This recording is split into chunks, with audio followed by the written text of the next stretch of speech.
Hello indie game fans, it's a strange in-between week of new releases with some smaller titles that haven't exactly wowed me, so I've kept them off the list. So what remains is a more curated list of games of interest, beginning with Dragon Ruins, a throwback first-person party-based dungeon crawler that has you exploring ancient ruins in search of a dragon to slay. In the developer's own words, it's a dungeon crawling micro game for tired people and was first conceived in a game jam, so expect a smaller kind of experience, but it looks awesome and is such a tribute that I had to give it a mention. Now, before you run away, yes, When the Light Dies does look like another Vampire Survivors clone, but the developer actually describes it as a survival game with roguelite elements set in a desolate, frozen wilderness, so while combat appears to be very familiar, the core gameplay loop involves scavenging for resources to keep the light burning while keeping an eye on the temperature gauge. As such, it's a little bit of a different spin on the idea and might be more akin to Don't Starve, so I'll give them the benefit of the doubt, so maybe this will be of interest to you. This one's for indie game developers. The free indie game marketing resources are ready, so sign up via the link in the description below to get it in your mailbox. You are John Cooper, once a renowned detective, now a derelict. In the many years since the review of The Last Night and it seemingly being in some sort of development hell, other indie games have tried to fill their spot, with the latest being Let Bygones Be Bygones. This is a detective adventure game set in a cyberpunk city where a retired detective takes on one last case to find a missing upper-class girl, but of course stumbles upon a darker conspiracy, looking to have an intriguing narrative and a good look. Your deeds will unravel Cooper's past. Pull out of this while you still can, John. Now is that freaking glorious, so what? You ever wonder what comes after?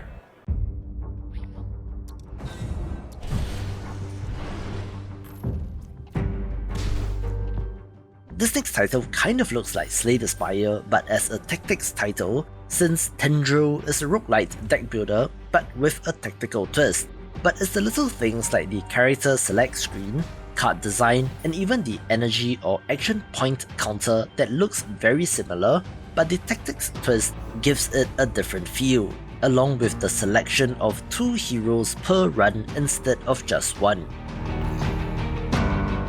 It has previewed well in the demo version, with the synergies and combos between characters giving you something else to think about, along with the position of the character relative to each other and enemies, so if you love games like this, do check it out.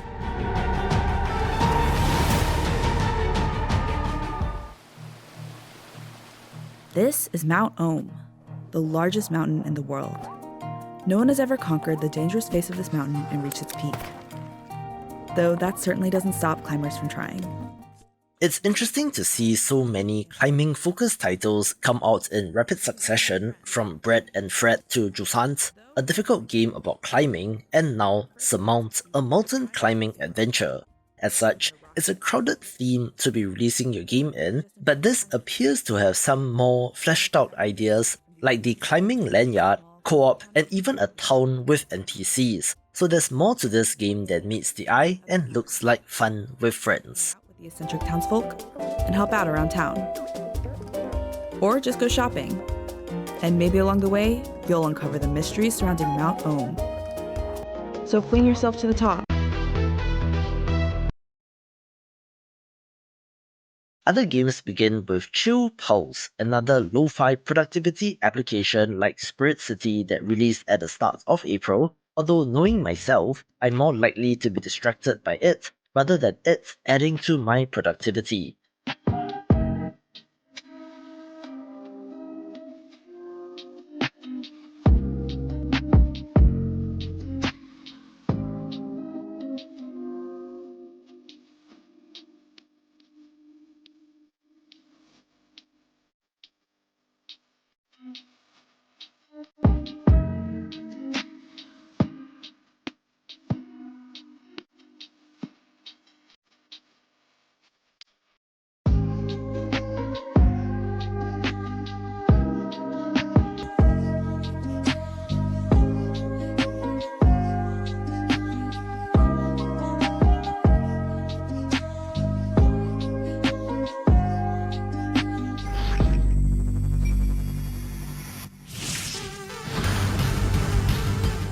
3+ years on, I'm still not quite sure which genre to place Loop Hero in, since it is run-based but things are not exactly procedurally generated, and it's more base building strategy, but not quite as well, so I've settled at strategy RPG, getting a mobile version this week.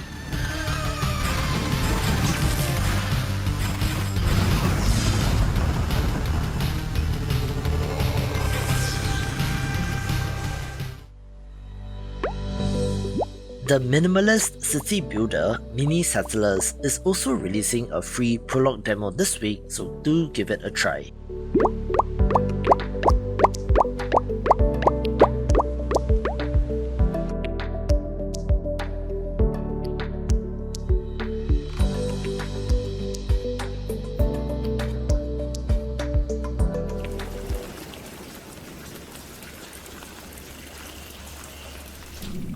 Now this game looks neat since Tempest Bound has you playing as a bipedal owl-like creature who is exploring and uncovering the mysteries of the realm, looking like quite a curiosity in a Rain World kind of way, but is more of a platformer, although the developer does state that it's a short, dark tale, so there might not be that much in terms of content, being the hidden gem of the week.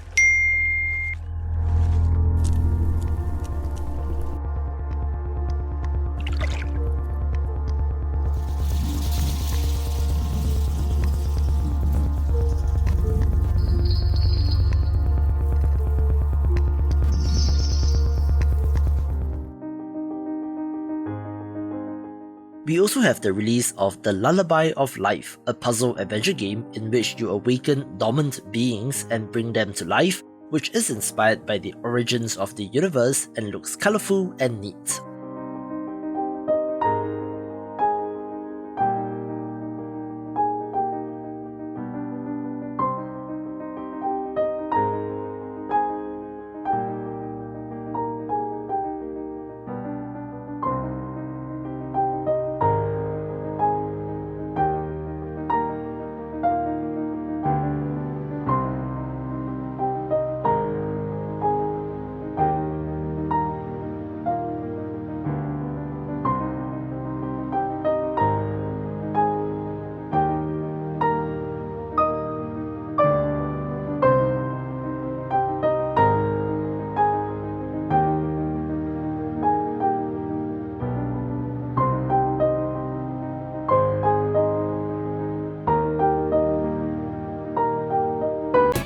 Love indie games? Sign up to my newsletter to get a weekly dose of what's hot, along with some news and of course, weekly game giveaways, so if interested, link is in the description below.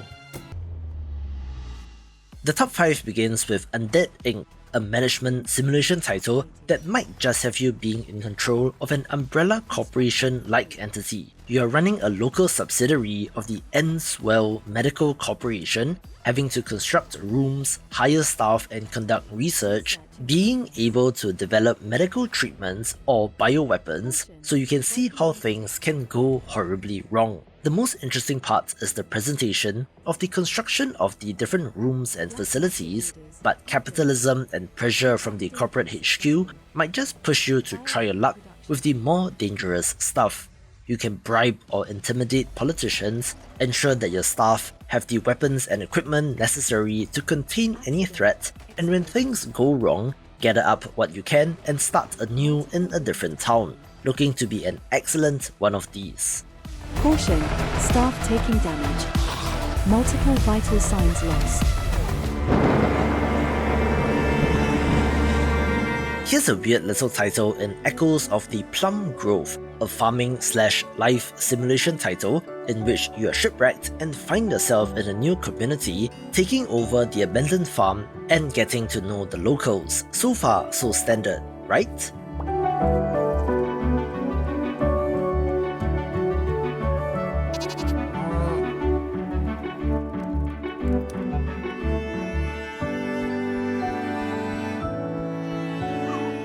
Then, it talks about raising the next generation, and you can actually control your character's children, and along with that comes the passage of time, old age and death as well.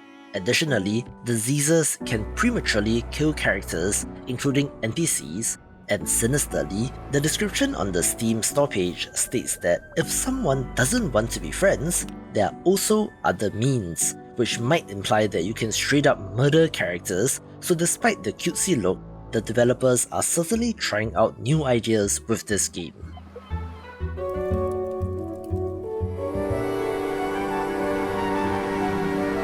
It's hard to imagine a place more distant from adventure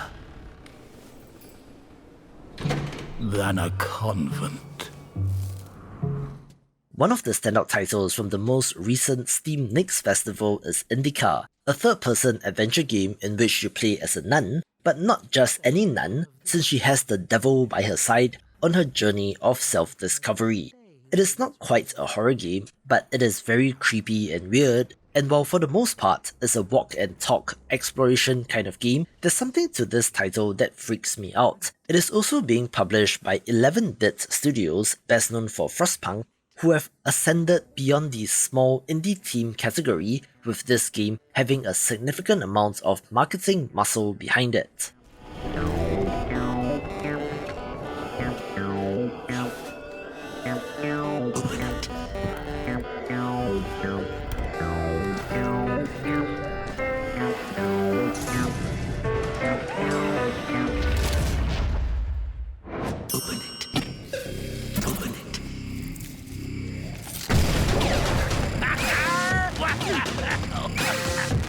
How did that happen?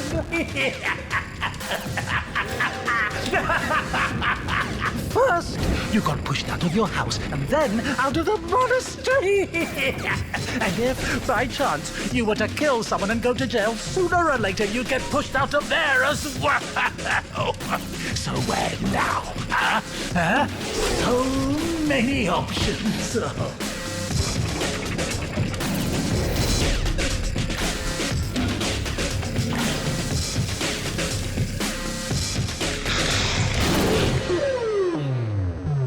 I won't lie, there are times I ask myself why on earth I took this job. A top secret research facility miles underground in the utter middle of nowhere, a contract with an entire section on threats of paranormal activity. I'd have paid any price to stand at the edge of human understanding, and it looks like we may have done just that. Now we're trapped down here, with monstrosities, mercenaries, and things I can't even begin to describe. One of the most promising entries of the week is Abiotic Factor, a game that looks like Lethal Company or Content Warning, but it is not that kind of multiplayer game, but rather a straight-up survival crafting game instead. However, the most interesting part is that this is not set on some generic tropical island with dinosaurs or cannibals or zombies, but rather this is straight up Black Mesa, so think Half-Life 1 survival game and you get the idea. You and your friends are stuck in an underground research facility with paranormal enemies and monsters to battle, including one that suspiciously looks like a headcrab, along with human military-type enemies, and even a City 17 looking area, complete with freaky synth-like enemies from the Combine. As such, this is one of the most fascinating survival games to come along in recent memory, so what is old is new again and has potential. As a side note, this is being published by PlayStack, who really is a publisher to watch, since Balatro, The Last Faith and Mortal Shell are already in their catalogue. We just might get out of this alive. One of the most promising factory building titles releases in early access this week in Foundry, a first-person title that follows in the footsteps of Satisfactory and Tectonica, since Factorio really opened the eyes of people to the popularity of automation games. However, I'm not quite sure what the gimmick is here, since all the automation, conveyor belts, and tech tree progressions have been done before, but there is value in excellent delivery of the idea, with the developer talking about a procedurally generated infinite voxel world which is infinitely scalable and does look impressive. Watch this video for more factory building games.